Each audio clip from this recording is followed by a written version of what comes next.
Well, one of the most important parts of the staging process for any theatrical work is perhaps something that a casual audience member might not be as familiar with. It's called being an intimacy coordinator, somebody who orchestrates a lot of the most intimate moments that we as an audience see lived out on the stage. Here at the Banff Centre, our intimacy coordinator is Anastasia St, who is with us now. Hello. Hello. So maybe you can back up a little bit and tell me, what was the point where you were thinking, I want to give this sort of career path a try? And you know what, even before that, I'm going to even go back a little bit further and say, for those who might not know, maybe you can do a better job of describing than I did what an intimacy coordinator actually does in the theater. So there are two different kinds of intimacy professionals, at least so far. We have intimacy directors who are for theater, opera, anything that is live, and then intimacy coordinators for your recorded media, your voiceover, your film, your television, that sort of deal. But across the board, we're actors advocates. We're also advocates for crew members or audience members, depending on who might need our advocacy. We are movement coaches and choreographers, but we are also conduits for communication between partnerships and then other departments. So for example, say your acting partner had difficulty with a costume element or like modesty wear or something of the like, it would be up to me to coordinate their needs and make sure that we had all of that covered. So that's kind of the Coles Notes version of what an intimacy director or intimacy coordinator would do. Okay, and how then, to go back to my original question, how did you first get interested in this as a vocation, as something that you do within the theater world? It's kind of remarkable, actually, because some of the first intimacy directing classes I took was actually here at the Banff Centre. Wow. So I started my theatrical journey as an actor, and then I fell in love with stage combat. So the community that I live in Calgary, there's lots of different levels of theater, and the amateur community is so vibrant and wonderful and just super, super enthusiastic. So they were doing shows that required fight directors and the folks who have, all the certifications and then the FDC stamp of approval were very, very busy. So folks like me got to cut our teeth on smaller shows. So that's how it started for myself. And then I was working with a company called Scorpio Theatre in Calgary, and they were branching off into content that had both fight and intimacy in it. And it was a very interesting non-consensual scene. And they were like, ooh, we need somebody to cover this. And they invited me on board, and I thought, oh my goodness, I guess I better go learn it. So since then, I think that was approximately 2017, I've been taking, I'm certified now, but before then, there wasn't a lot available to Canadians, a lot more in the United States. So I took as many workshops as I could, learned as much as I could, and some of it was actually here at the Banff Centre with the Patty Crane workshop. So lots of different layers that built to it, but essentially actor, fight director, intimacy director. Wow, so much to break down within all of that, but it's rather poignant considering our conversations are here at the Banff Centre, as you've pointed out. What were those initial sorts of workshops like for you, and what maybe stood out to you as like, wow, I did not know that this would be a part of the intimacy coordinator job description? Yeah, absolutely. I think that there's consent is not just a yes or no kind of deal. Consent spans many, many different levels, and there's a practitioner called Mia Schachter, and she provides different kinds of courses on it. So that was one of the first that I decided, okay, I need to learn all of how to say yes and to say no to something, and how to accept somebody's boundaries. So that was very new, because of course in theater and opera and ballet, we're very much taught yes and attitude. So let's just go through the motions and find the choreography, whether or not it infiltrates our own personal boundaries. So that's a classic way of doing things. So unlearning that was really, really good. And then figuring out how to foster honesty and non-coercive relationships in my work was a really, really beneficial thing to do. It strikes me as you're talking that there is a really sort of thin line that you have to make sure that everybody around you in the theater space is navigating, that of being safe and respectful and honoring those consent terms in all of their forms, but also that like there is that earnestness that people who work in the arts have to want to bring the most realistic, the most energetic, the most lifelike performance as possible to the stage. And it seems to me that that might be like the biggest sort of, like you are kind of at the confluence of those two things. How do you navigate between that sort of earnestness and the desire for respect in the theater space? Yeah, well, power dynamics are in play in every room that we enter. There are different hierarchies, especially in opera. This is my first opera. I'm learning a lot there you go. about it. But the biggest thing is to try and balance individual quote-unquote safety. I say that in quotes because like the individuals that we're working with, safety itself is as individual as they are. No one person has the same idea, the same sensation, the same feeling of safety. So the biggest part of my work is balancing the power dynamics, filtering my work to fit into the rhythm or the style of the room. Sure. And then, of course, figuring out how I can best support mentally. Because mental health is a huge aspect of something that we do, particularly in a show like Handmaid's Tale. There are ample sections that I flagged in my initial read for things like mental health first aid and or peer support and all of the other layers that are in play.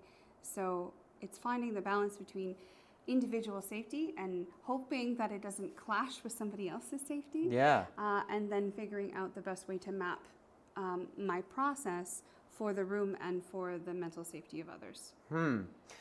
There's a lot there Juggle. right, that's a lot of things to juggle, especially when it comes to something as intense as The Handmaid's Tale, Indeed. which we are presenting here at the Banff Centre this month. I would imagine too that like this type of show, you mentioned it's your first opera, but this kind of show is obviously a unique example from your other work, which is in turn unique from every other sorts of piece. Maybe you can talk about that sort of initial process of going through source material, flagging some of these things that might be a problem for the performers and try to preemptively address them. What does that process look like in your work? Oh, well, I start off with a script read and or director meeting. They often happen near each other, mostly because it takes me so long to process a script. Yeah. Yay, neurodivergence. So I map out all of the things that the director is looking for, like things like tone and style and how to deliver the story.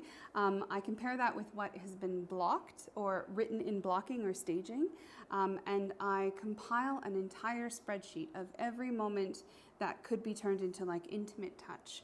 I'm also the fight director on this piece, so all the moments where people are clashing in idea or it could potentially move into physical conflict. And then, of course, all the different mental health aspects. And noting that a director's interpretation can be very, very different from what's given to us in blocking or staging. So then trying to amalgamate both of those ideas and be as accurate as possible before I contact folks like yourself to do intake calls. Yeah. So I have a separate moment where I flag the people whom I should be speaking with, and then we have a private conversation about their personal boundaries, any concerns or questions they may have. I give them an overview of my process, and then we try and build and collaborate to keep them as mentally safe and keep choreo within their own personal boundaries. And sometimes it's physical things too, like there are folks in our cast who have really difficult knees. So part of my coordination was then talking to different departments so that we can make sure we have knee support or knee cushionings for difficult scenes. You mentioned other supports that you were offering to folks, and that would be the mental health supports that not only exist when actors are in the room working on something like The Handmaid's Tale, but also that it's available outside of those hours as well. How do you go about coordinating the materials that people can engage with after the fact, after they left a particularly heavy day of rehearsing, and how do you figure out what sorts of tools or resources are the best fit for any given production? Oh, yeah. It starts with like if I'm working with a small group of people, I will have that conversation inside the intakes. Like I'll ask them what are some of their favorite recovery methods, what are some things that they do to take them from a dysregulated state into something that's more regulated. And then can you repeat the question? No, I was just going to say that, like, I was wondering how you curate the mental health resources for when people leave the stage. Absolutely. How do you go about deciding or tailoring those mental health resources for a specific show? We have kind of a general wash that we like to do. Just outside this room, in fact, is a self-care table. So it's got a bunch of resources on it, things like fidgets and or reminders for how to do breathing exercises or mindfulness techniques that can really, really support somebody. I try and front load as much information as possible so that folks can have these items or have these things, these self-care practices that work for them. And then I'm really good at reminding people. We do check-ins before the work, and then I like to check out with folks just to make sure that they're not still holding on to a super dysregulated state. And if they are, then we go over some of the resources that are available.